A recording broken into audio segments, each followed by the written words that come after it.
Hi, this is Alec Pasella with this week's Daus You Know. I've taken the last couple of weeks off, pretty heavy travel schedule, but I am back and so is summer.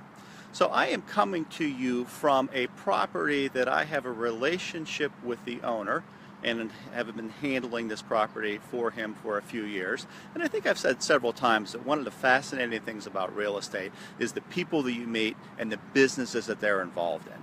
And this is no different, but in a little different kind of way.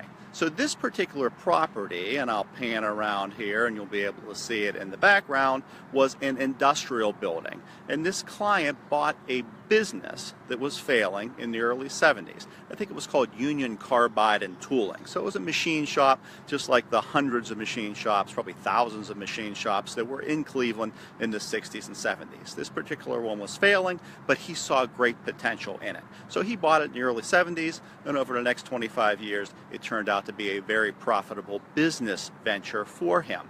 The interesting thing about this particular property, though, was that the business included the real estate. So not only is the 12,000 square foot building included in that business acquisition that he made, but so was the billboard that's behind me. So you may recognize, I'm going to step out of the picture here, and if you are a long-time Clevelander or even a short-time Clevelander, you may well recognize that sign. It is the famous Goodyear time and temperature sign.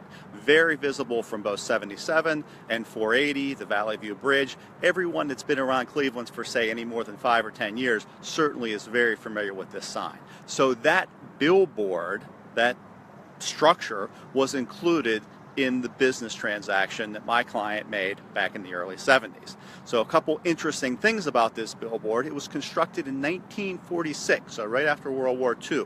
210 feet high, but the pilings go another 120 feet down. He has it checked every 5 or so years by a structural engineer, and that sign has moved a grand total of 3/8 of an inch. So over 70 years, the wind, the stresses that's been under, it's only moved 3/8 of an inch in over 70 years. So very interesting part of Cleveland lore, and to think that that billboard was attached to this building, which was attached to a failing business in the early 70s. So that is this week's Daus You Know. Hope you enjoy this beautiful weather, have a great weekend, and a profitable week ahead. Thanks.